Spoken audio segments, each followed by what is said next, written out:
So I'm in my room. My computer is in front of me. It's got my microphone here. It's got my notepad. It's got some notes about my podcast. It's time to rewind. Looks like they're open to the 35th scene of Memento that starts in color at 73 minutes and 20 seconds, with Leonard looking through his files as Natalie comes in and shuts the curtains, and ends at 77 minutes and 12 seconds with Natalie entering the room with a battered face, claiming that she was beaten up by Dodd. I've also got Skype open, and hang on. Who is this?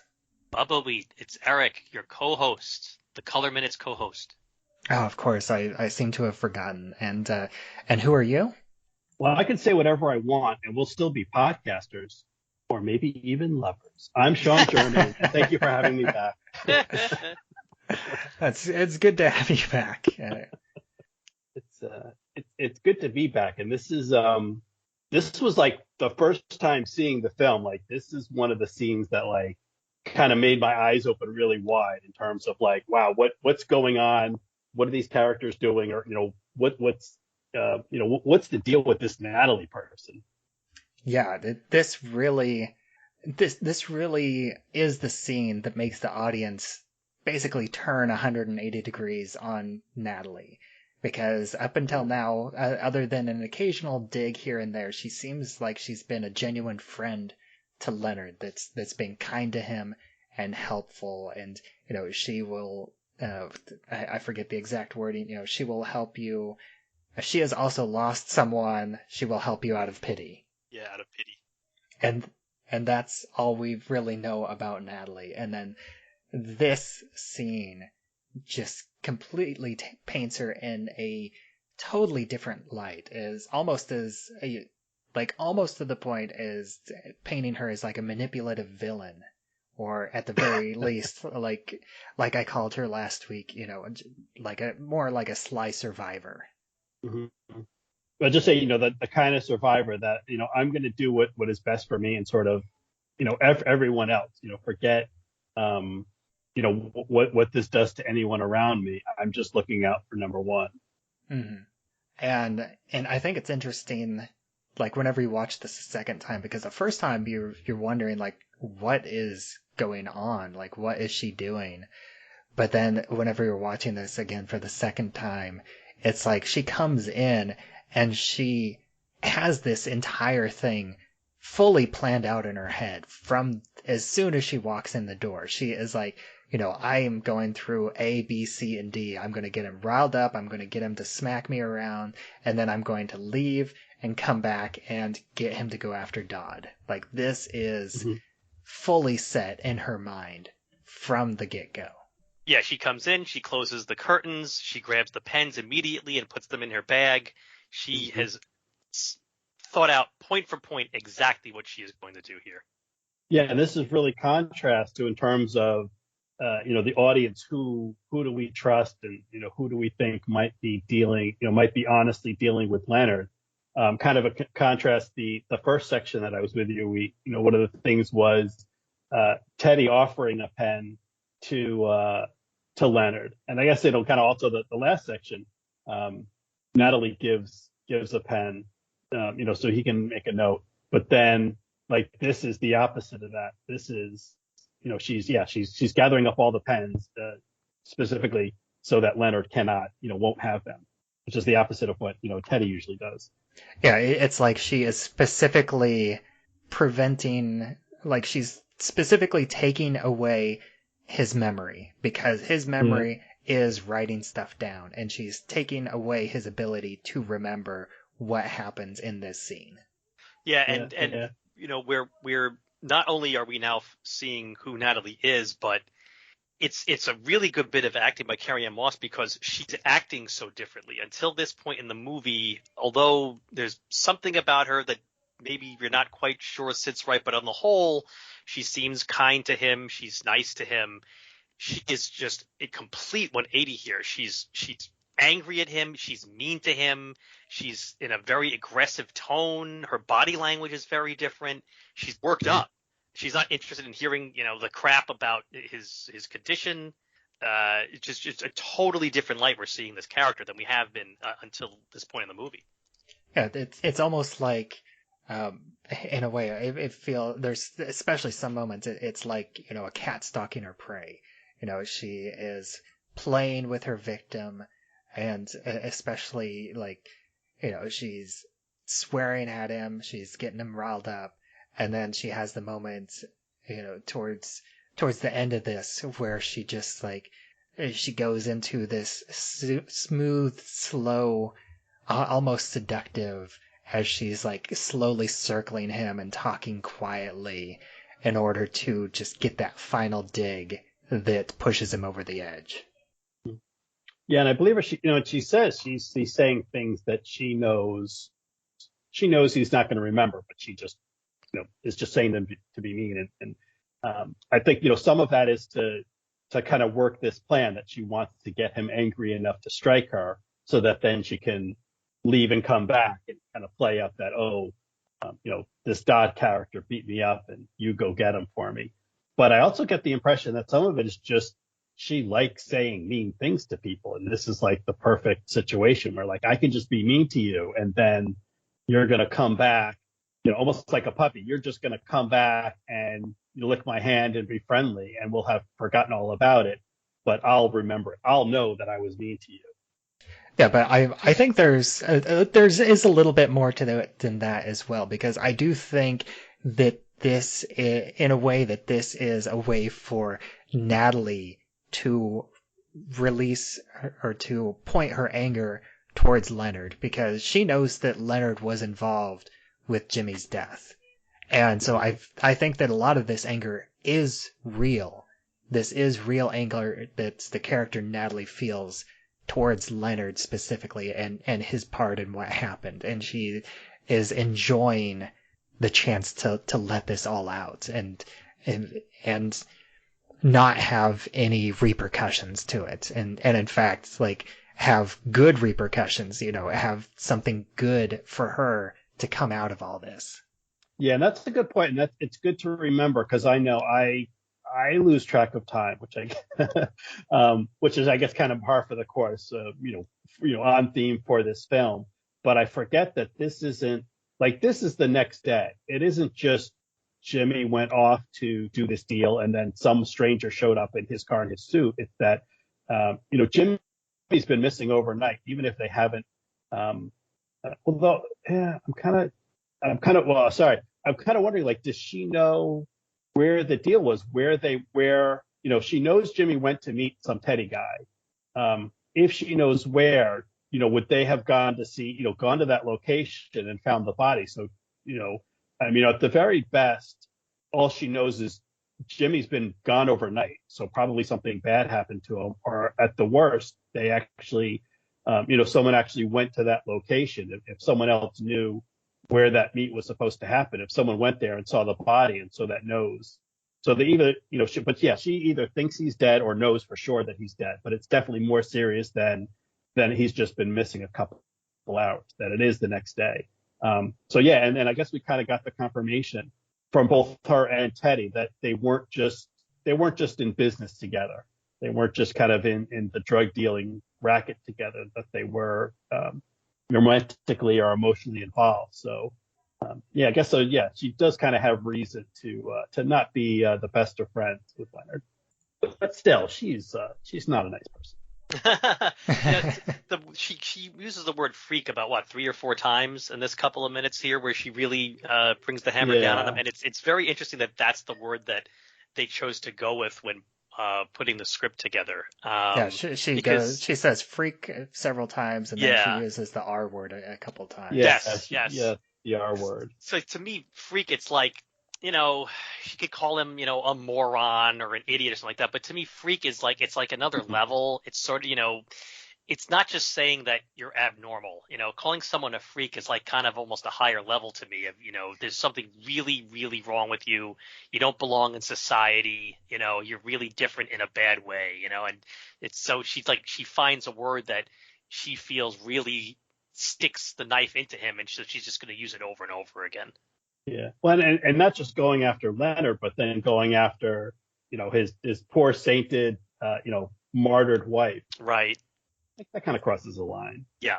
It's worth noting too that again, like how Leonard acts through all this, because as she's insulting him, he gets a little bit worked up, but he kind of, you see him like he'll get excitable, but then he'll kind of, as she keeps going, he doesn't like increase in his agitation. In fact, he tends to bring himself back down a bit. Like whenever he's looking for a pen in his pockets is one moment, and the two times that Natalie gets him to strike her. The first time is whenever she repeats calling his wife a whore, like your whore of a wife. That's whenever he grabs her by the mouth and gives her the bloody lip. And then the time that she gets him to punch her, and again, this is a moment where it seems like he's calming himself down, because you can see that he's breathing heavy, but then he just explodes whenever she says, we're still going to be best friends or even lovers. And then it's on the lovers that's what sets him off, and he just punches her. Yeah, the thought, I think we discussed this in a previous episode sometime in the past, but the thought of him, even though she is dead, of not being faithful to his wife, and the fact that she might be able to trick him into not being faithful to his wife, is just not something that that's the worst thing that can happen. That's why that sets him off. Yeah, and she seems like so happy that he hit her too.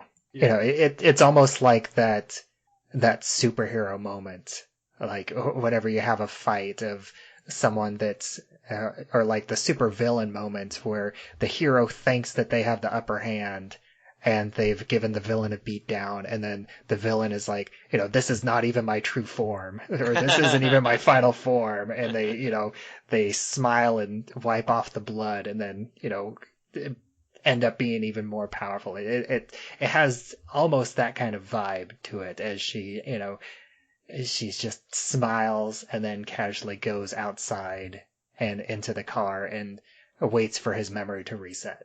Mm-hmm. Yeah, and you were saying the other day about how manipulative she is and her ability to read people.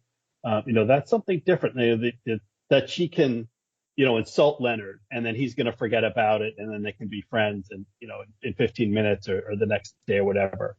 That kind of shows that she knows something about his condition, but that kind of she knows what can set him off. She knows what buttons to push to get him to act out. It's sort of a special skill, because we talked about a little bit in the previous future scene where Leonard is kind of wondering why his hand hurts. Like I get the impression not only is he not someone who gets into a lot of fist fights, but probably doesn't hit a lot of women, probably doesn't think of himself as someone who is even capable of hitting a woman. But she's able to drive him to that point where he, that breaking point that's going to set him off. Like she knows just what buttons to push on someone that, she hasn't spent a lot of time with, that she's able to kind of read someone and act on it. Yeah. And then after she leaves, I think it's almost surprising that we get really, this is a 4-minute scene, and we get basically a full minute of him more or less trying to remember and looking for a pen. Like she walks out, as she's walking out the door, there's still a full minute left in this scene. And it really feels like a lot of time that she gives him to forget. And we see him like keeping an eye on her, thinking that like almost with this object permanence, as long as he's looking at her, then he is going to remember what she did. But then he has to find something to write with. And what I think is incredible is we really see him look in two places. he looks inside the desk and he looks in this little cup on top of the desk. And those are the two places that at the beginning of the scene they showed us Natalie taking pens out of those two exact spots. Yeah, so this last minute of this scene is the exact reason when you were looking for co-hosts for this show, Bubbawheat, that I requested being your color scenes co-host to be able to make sure that I could speak about this specific minute. This is my favorite minute in the entire movie. It's just, there's so much going on. His acting is great in this. Just the desperation that he has there, the audience dealing with the realization of Natalie's true nature. We're so sympathetic to Leonard at this point as the viewers because we really feel for him and his condition and what he's trying to do as he's trying to remember and write this down. I absolutely love this minute of the movie. Yeah, it is fantastic. And, you know, we were talking the past couple weeks and the past several weeks that this is past the midway point in the movie. And the repeated moments of the scenes have typically been getting shorter and shorter. And, you know, you'll see maybe 20 seconds of a scene at the beginning of, you know, the one scene, and then the repeated scene is only like 5 to 10 seconds, just hitting the highlights. But this is a moment where they go back to showing like the full 20 seconds is shot for shot exactly what we saw at the beginning of the last scene. Like starting with him looking at it with his Polaroids in his hands, frantically looking for a pen. Well, you know, gotta stay focused, gotta keep it in mind. Mm-hmm. To the point where she says, he beat me up. You know, who? Dodd. Who do you think? And that is just the importance of that scene and that transition for them to decide, you know, for them to make the decision to show us shot for shot 100% what we just saw, like the full 20 seconds of that scene. That kind of shows the importance of that scene and that moment to the rest of the movie. Absolutely. And completely changes, you know, the interpretation of what we thought or what we saw in the previous scene. We see, you know, he's there. He has something he needs. He's trying to remember. He's looking for a pen. And, you know, it seems like she is just pulled up. I mean, we don't see the car in motion, but we see suddenly there's a car in the driveway and she gets out and she comes rushing into the house and, you know, she's bleeding. Her face is swollen. She's been hit. And she's saying, you know, this other person, and you know, this Dodd person did it to her and all the stuff that happened that previous scene. And now we see, well, no, she just left the house, sat in the car for a minute, turned around and came back. You know, completely changes what we've seen previously. So how does she know enough time has passed to go back in? I mean, okay, she's dealt with Leonard enough in the 1 or 2 days that she's known him to be able, that she knows about the memory and she knows what to say to set him off. But, you know, she doesn't know how long his blackouts last or how quickly he resets. We could be seeing condensed time here that maybe in the universe of the movie more times passing than we the viewers are seeing. But it does seem like she comes in very quickly considering what it is she's trying to accomplish with him. Well, she does, you know, test him out. And I think it's in line with the, you know, the very first test that she gives him with that we'll be talking about in a, you know, a couple more weeks with the spit and the beer. True. You know, that was, you know, very quickly. That was probably just like even less than a minute. That was maybe like a 30-second gap. So she knows that, you know, if he has nothing, or like if he doesn't have any sort of object permanence, then he can reset very quickly. That's true. Yeah, and I guess I'm trying to remember if she knows. Like, I think we know that kind of emotion affects it. Like, an emotional situation will kind of cause his memory to go quicker. That, like, if he's calm and collected, he can kind of keep a thought in his head a little bit longer. So I'm not sure if she knows that. And certainly she was able to, you know, get him emotional and put him in a state where, things are going to leave quicker. And I kind of wondered, because we kind of hear the voiceover as he's talking to himself saying, concentrate, keep it in mind, keep it in mind, keep it in mind. And I wonder, like, at what point does he forget? Because I think there comes a point where even if he found a pen, he would remember, okay, there was something I needed to remember and something I needed to write down, but not necessarily remember what that was. And he seems to be more concentrating on that he needs to remember something, and not as much concentrating on what it is he needs to remember. Well, and in a certain way, I think it also calls into mind what's called the threshold effect. And, like whenever you go into another room with an express purpose, like you're going into another room to get a pen, let's say. Yeah.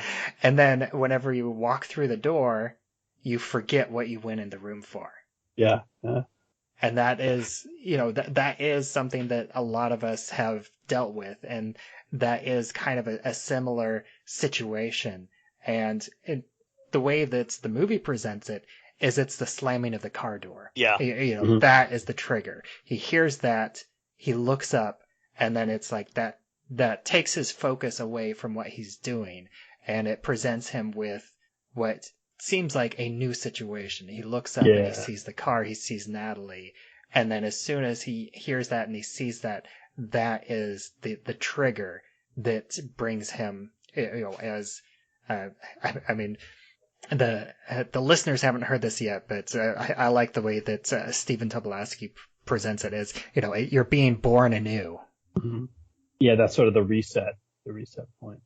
And with that, I mean, as a viewer who knows what he's dealing with here in this minute, he's watching her go in the car. He's watching her to see what she's going to do. He sees she's just sitting in the car staring back at him, and then he goes to look for the pen. And that 15 seconds or so that he wastes watching what she's doing, instead of looking at the pen, I want to scream at the screen and say, Leonard, just find the pen. You're good. You're going to run out of time. You're not going to remember. Get the pen and then look out the window to see what she's doing. You got it backwards. Right. Yeah, find a pen or find a piece of like thermal receipt paper, and you can kind of scratch a note. Scratch it in. Please. Scratch it into the finish on the coffee table. Do something. Yes, exactly. Something. Is there a letter opener? You can scratch it in something. Yeah. Tattoo it. Give yourself a quick impromptu tattoo. Add it to your tattoos. I mean, you can remember what you want to write down. Well, I guess he had a postcard and a note card in front of him to keep him. To keep what he was tattooing fresh in front of him. But yeah, just anything. Just scratch it into his arm. Just, just give a quick little scratches, like, don't trust Natalie. Yeah. And then in terms of that question of how long does this really go on and is time compressed at all?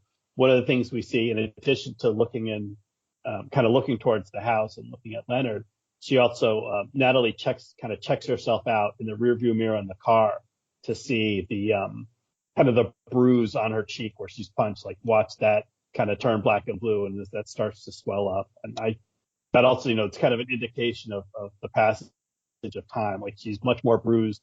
When she returns, she's kind of got a black eye and stuff that she didn't, wasn't showing yet when she left. And I don't know how long those things take. How long it takes to for like a bruise to rise up, or for an eye to turn black after you've been punched. But that's all and also an indication of some time has passed between when she leaves and when she comes back in.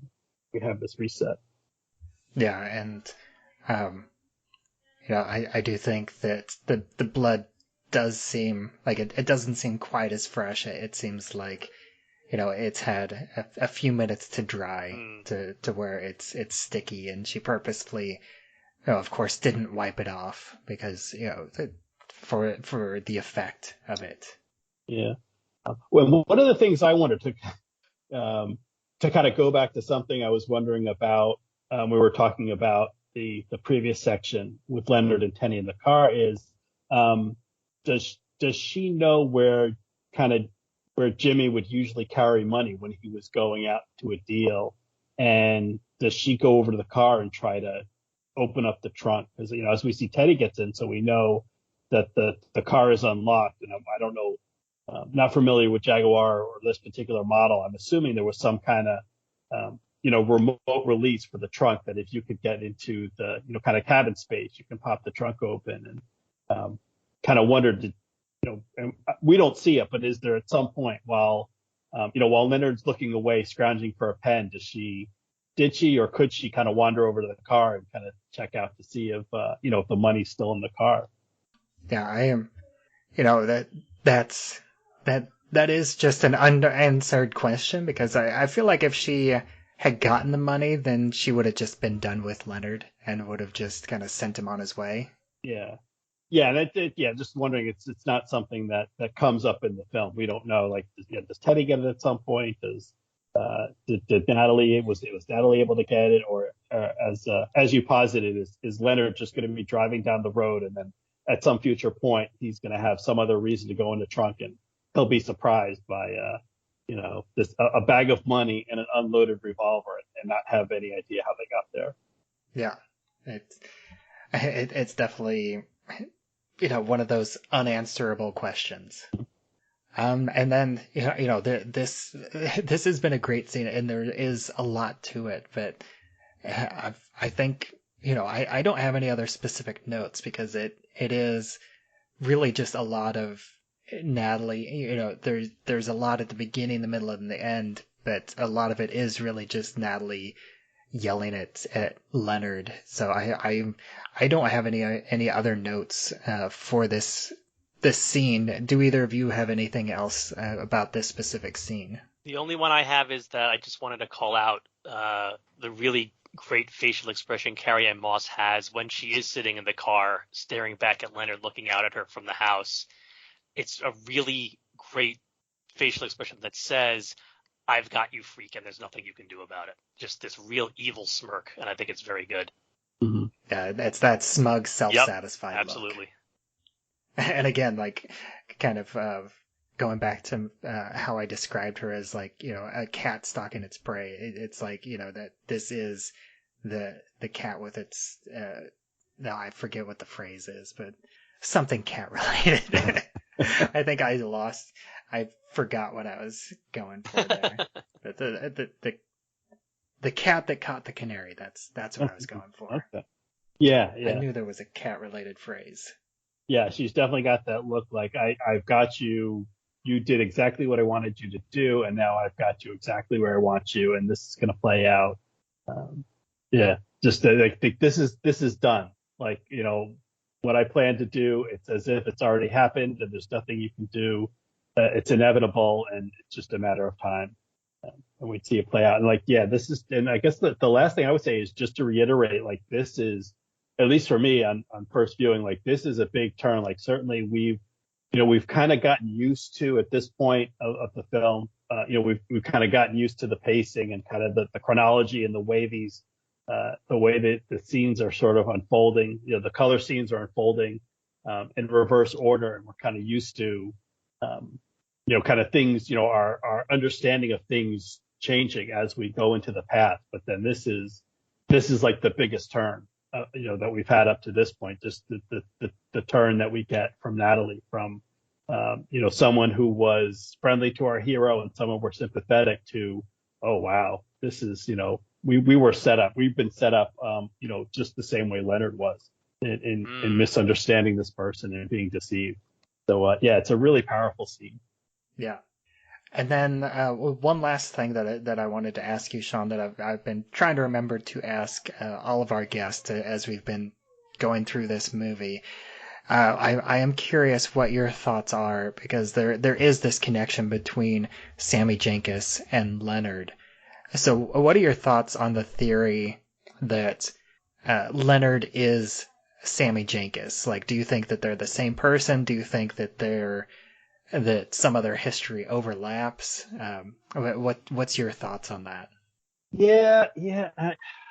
I'm not sure. I kind of lean towards that they're not the same person, that kind of there really is a Sammy Jenkins. But I think that kind of has to go with, like, there's sort of a set of postulates or just a collection of facts that you have to accept to go with that. And among those are that this only affects, that the injury that Leonard had has really only affects the memories after, kind of after the injury. That and of course, as we've discussed, memory is not perfect, and memories can change over time, or we can forget things over time.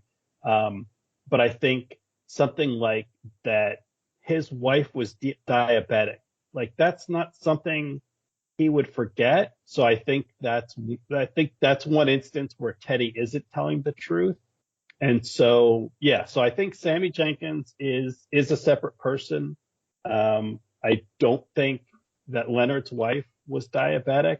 So there does seem to be some differences between what we can see that Leonard does and the way he describes Sammy's condition. And some of it, it's all secondhand. It's all an unreliable narrator in terms of we only know Sammy through Leonard. Like when he describes the way that, like, Sammy wasn't able to sort of form new habits. And I don't know the biology or the psychology of this. I don't know how true it is, but kind of Leonard talks about how your habits and long-term conditioning is separate from short-term memory, and so it should be separate from this kind of injury and this kind of condition, and part of his deduction that even if Sammy wasn't necessarily faking it, but that it was more mental than physical, was that Sammy wasn't forming new habits, and kind of Sammy wasn't taking to the conditioning with the experiments with the electrified objects.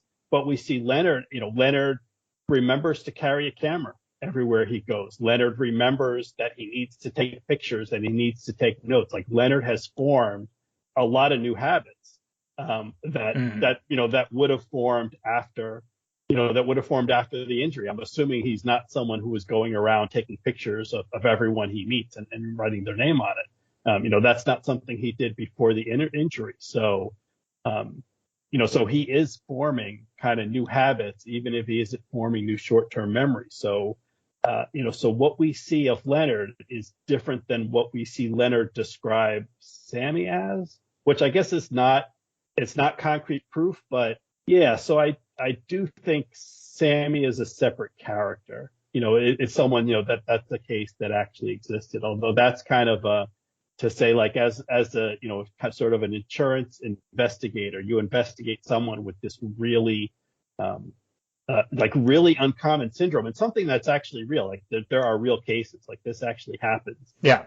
But like, you investigate this really rare phenomenon, and then later you have an accident and you end up with the same kind of effect, the same kind of situation where you can't form new memories. That seems like maybe the kind of coincidence you only see in film. But then again, like, there are a lot of people in a lot of different situations, so kind of coincidences are bound to happen. I mean, the universe exists for a long enough time, and eventually everything is going to happen. If given an infinite universe and infinite time. So it's not impossible that this could happen, but I guess the argument against it would be, like, what are the odds that you investigate this really odd, very rare effect. this very rare condition, and then you end up getting it yourself. Yeah. So yeah, I think that's interesting. And you're I think of everybody that you've talked to, you're the one that's the furthest apart between Sammy's and Leonard's backgrounds. Yeah. Like, you have them the most separate. I think a lot of people have different levels of overlap too.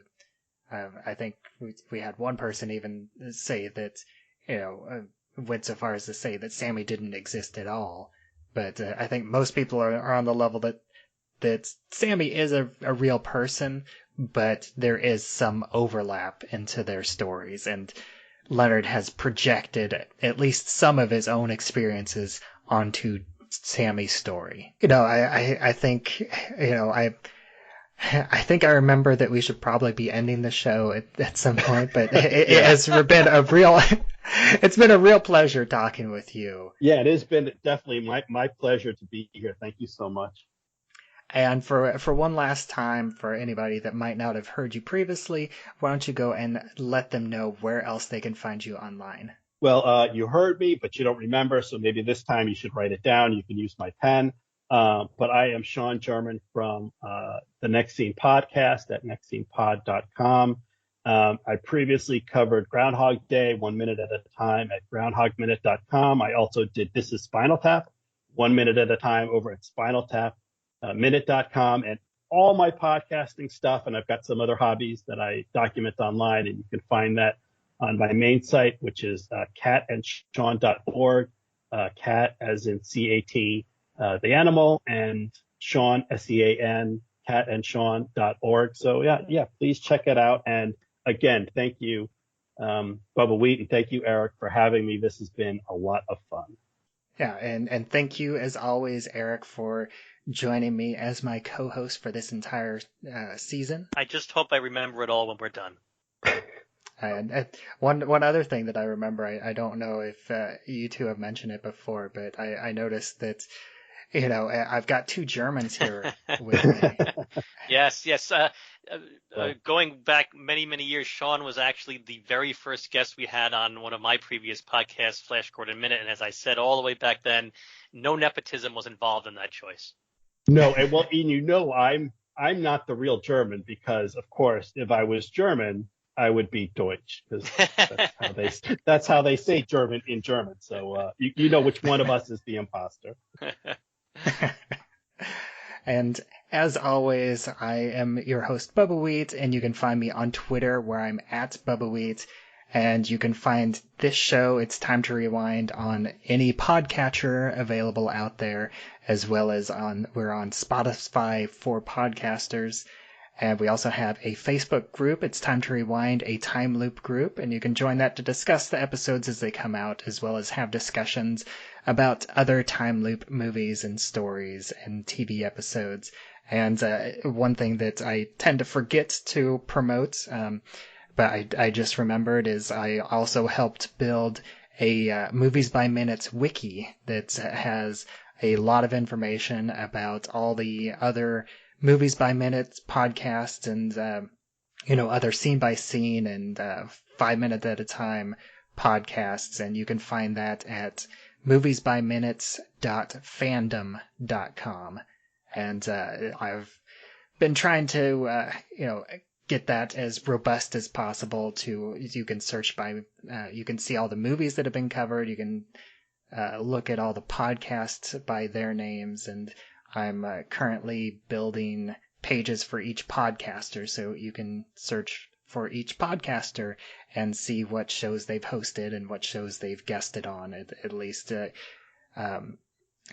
that will be available as I continue to build it. And until next time, I assume I've already told you about Memento. Every single time I see you. And you won't remember. We'll still be best friends. Or maybe even lovers.